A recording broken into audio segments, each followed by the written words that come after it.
Hello friends. Last week in my video, I talked to you about whether the US Fed Reserve's decision to consider interest rate cuts would trigger a new rally in the markets.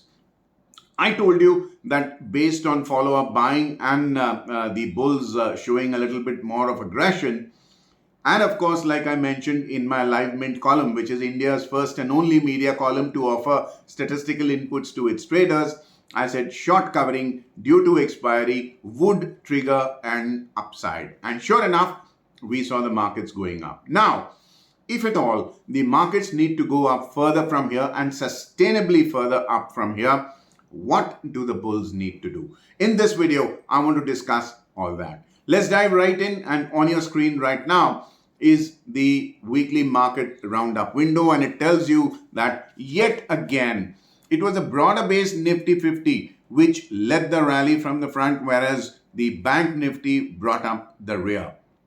The US dollar index jumped, and this was because the markets realized that the Dixie or the dollar index was oversold. There was a little bit of buying, and that incidentally triggered profit taking in commodities, because the US dollar is the invoicing currency in the global commodities markets. Natural gas, of course, seems to have gone up. I'm using the word seems because that is not a rally, but the cost of carry at this time of the year. The USD INR fell 1 basis point, which basically means that the rupee strengthened a little. The Indian 10-year benchmark bond yield was almost unchanged. And I told you last week that the 10-year benchmark bond yield is more or less stuck at 6.85.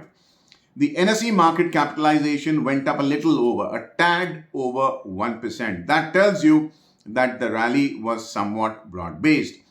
Market-wide position limits came down expectedly. It was expiry. And the US indices went up, barring the tech-heavy Nasdaq, and that provided some amount of tailwinds to our markets. Friends, I now share the weekly ratio chart of the Bank Nifty versus the Nifty 50. And here again, what you're seeing is that after a brief hiatus 5 weeks ago, the Bank Nifty versus the Nifty has declined for 4 consecutive weeks. And that tells you that the biggest weighted sector in the Nifty 50, which is the financial sector services and banking stocks, are underperforming the broader markets and are therefore restricting the broader markets from rising, if at all. Now, here is the crux of whether the markets will go up sustainably from here. If at all you want a sustainable rally, the banking and financial sector stocks must go up. Why? Because at 34% plus, this sector is the most heavy weighted sector in the Nifty 50. The next 3 and 4 heavy weighted sectors put together do not contribute 34%. So it's purely mathematical and logical that the rally should be led by banking and financial sector stocks. Friends, I now come to our in-house indicators. I start with the MWPL or market-wide position limits. Now, expectedly, after expiry, it has fallen to 31.92%. You'll see that it falls every 4 weeks. That's the expiry week. But at 31.92%, it is the shallowest decline in the last 20 weeks that I have covered this chart for, which means that after having touched 44.79, which is a multi-year high, the decline post-expiry has also been shallow, which means traders are holding on to their positions. There is a lot of hope built into prices. Now, friends, I come to the stock and index futures turnover. Remember, these are 3 concurrent series, so September, October, November. And what you are seeing is the usual spike in traded volumes, which is due to the expiry. Now, why is the volume going up? Because people tend to square up in the expiring month and create that same position in the next month. So there is dual turnover. Obviously, the stock rollovers are higher than index rollovers, which is why the turnover increase has been more pronounced in stock futures. Friends, I now come to the advanced decline ratio. And after the price, this is the most leading indicator of intraday conviction of the bulls.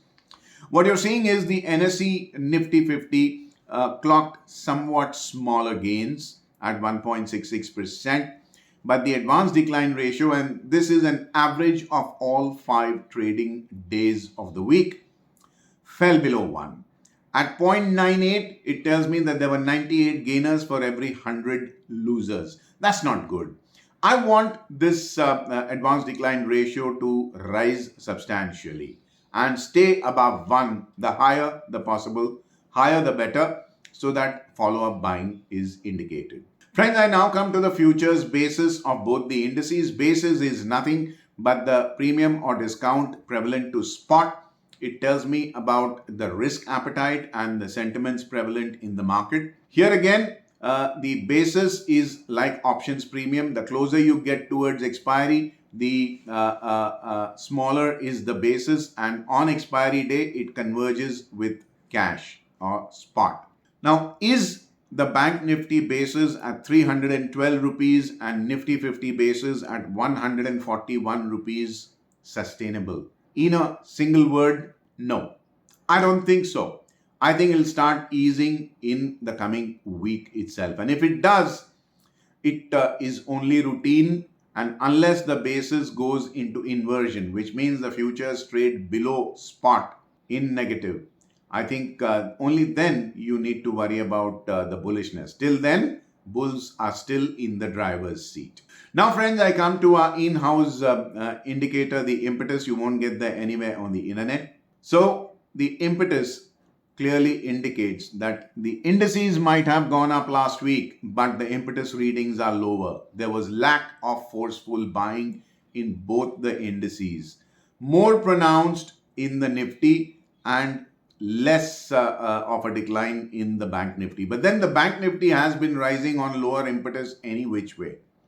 Now here again, I want forceful buying, conviction-based buying to come in. So the daily, this is a weekly chart, the daily impetus must rise every day, and I provide it on our free new WhatsApp channel, and the existing Telegram channel is still functional. As long as we have subscribers, we will continue to post updates there.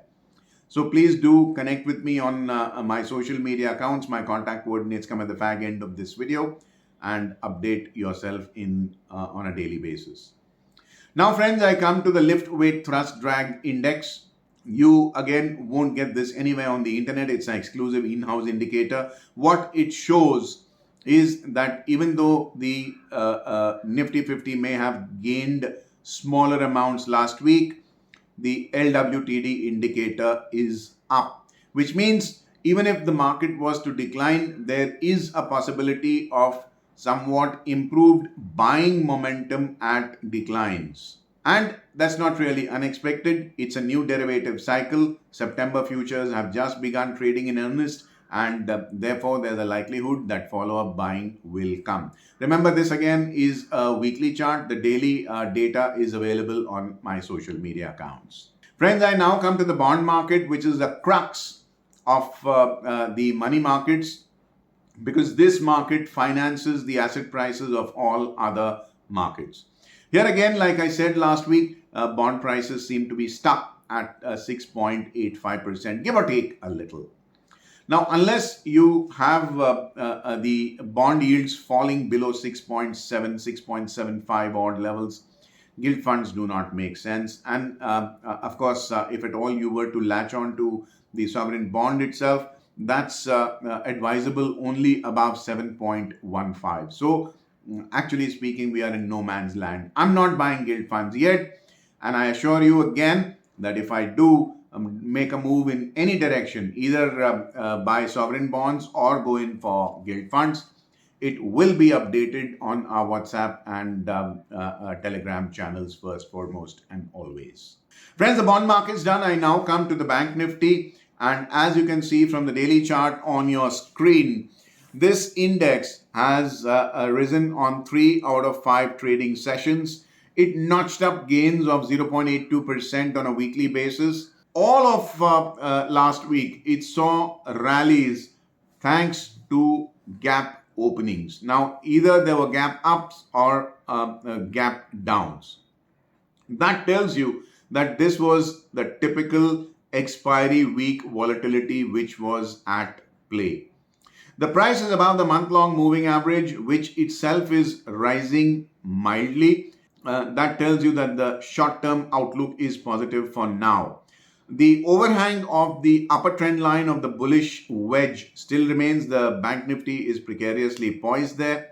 Moving on to the weekly chart, it shows a small bodied bullish candle that's comfortably above its 25-week exponential moving average, which itself is rising up. Now, this moving average is a proxy for 6-month long holding on cost of an average bull. So the medium term outlook is also positive for now. The index is way below the all-time high, and like I said earlier, the banking and financial sector stocks will hold the key to the future trends of the market. With 34% weightage, this segment better go up or it might slow down the broader markets.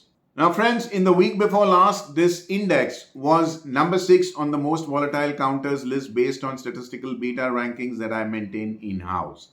It remained there unchanged. So the challenge levels for the retail trader was the same. Last week, I advocated an estimated range between 52,425 on the upside and 49,425 on the downside, which held perfectly well. In the coming week, I estimate a range between 52,775 on the upside and 49,925 on the downside. Friends, in addition to this range, please also monitor our daily, weekly, and monthly pivots on our Telegram and WhatsApp channels. The hyperlinks to our channels are in the description below this video and in the pinned comment below. They'll help you super time your trades. Friends, the Bank Nifty done. I now come to the Nifty 50, which gained 1.66% last week. And as the daily chart on your screen tells you, the index gained on all 5 days of the week. The price stayed above its month-long moving average, which itself is trending upwards, so the short-term outlook is positive for now.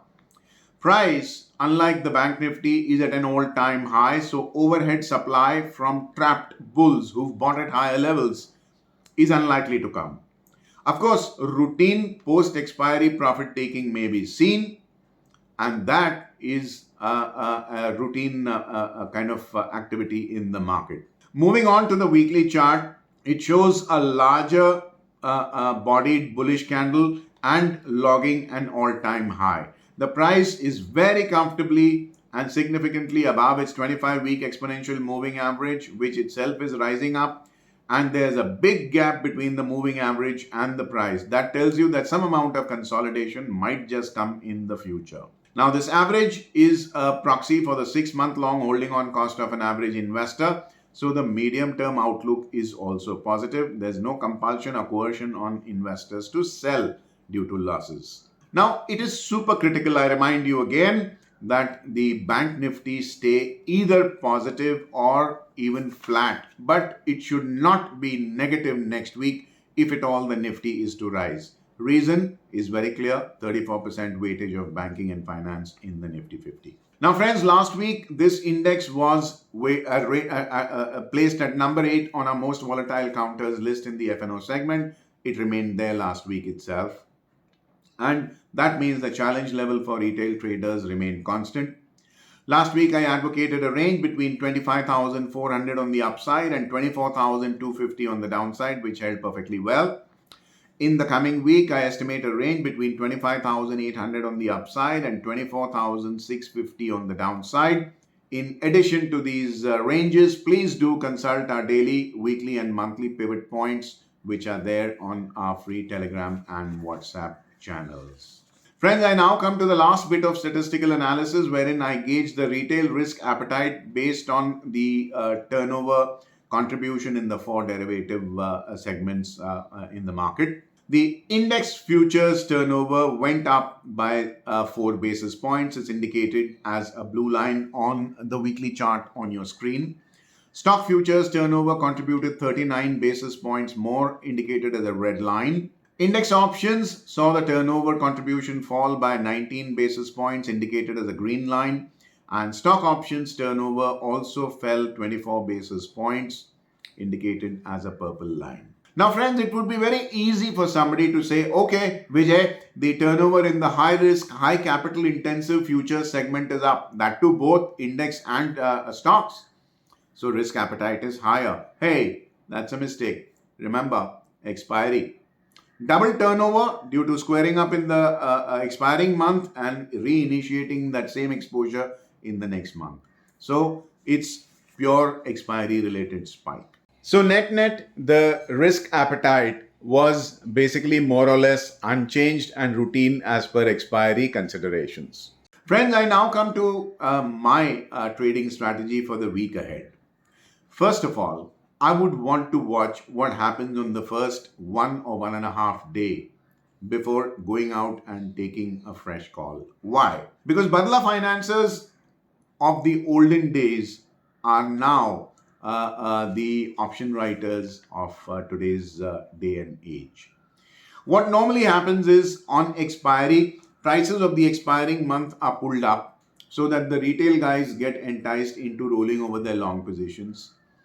And the big money basically writes calls. Prices are then slowly allowed to slide lower in the next couple of trading sessions. So the call options that have been written at higher levels start commanding a lower premium, and that enables the writers to square them up. And then, of course, the rally picks up momentum a little later. If that has to happen, I don't want to rush in on the opening hour on Monday and get trapped. I would wait for end of Monday, possibly even the first half an hour of Tuesday before making my move. What would I focus on? I would basically remain focused on public sector undertakings, out of which oil marketing companies, public sector banks, power transmission, power generation, and energy stocks will remain on my radar because of the large two-way price moves that these can offer. Oil and gas are likely to remain under pressure because I have been telling you I do not subscribe to the super cycle theory at all. I would continue with my evergreen strategy of theta decay approach in the non-linear segment in oil and gas. I told you a fortnight ago and possibly even last week that metal prices might just witness a month-end based bounce on the commodity exchanges. Month-end is gone. Now I expect a gradual slide for the same reason why I told you how option writers and Badla financiers are active in the market in a new role. So if at all metal prices were to come down on commodity markets, it will reflect on the metal mining company stock prices as well, which could get a little more volatile. That will provide you two-way trading opportunities yet again. Bullion may consolidate a little as the US dollar index has strengthened. Remember, the US dollar index is the invoicing currency. So a strong currency means a weaker commodity prices. It's something that I've been warning you against in this video here, which I made on bullion, that up to the US elections, it happens to be on 5th of November 2024, the prices of bullion might be artificially subdued or capped. It's only after the elections are done and dusted in 2025 that bullion should start yielding good results for the very, very patient delivery-based investors, long-term investors. I will continue to seek theta decay in the interest rate sensitive sectors, and I've already told you my reasons why on our channels, both on Telegram and on WhatsApp. And since it's the beginning of the September series, I think theta decay would be a sensible option, because in the very first week itself, that's where the yields tend to be a little more juicier than, or rather a lot more juicier than compared to the time decay as usual. Friends, if there are any more ideas, I would be very happy to share them on our channels, both on WhatsApp and Telegram. And before I wind up this video, a reminder to subscribe to my YouTube channel if you already haven't done so. Click on the bell icon to receive instant alerts about fresh videos being put about here. In the comment segment, do let me know how my work is helping you become better traders and what else you would want me to record our next video on. Please share my video with your friends and family and WhatsApp and other social media platforms so I can reach out to a wider audience and help people take more informed decisions. I thank you for your patience in being with me in this video. Till we meet again in my next. This is Vijay Bhambwani signing off for now. Have a very, very profitable week ahead. Take care. Bye-bye.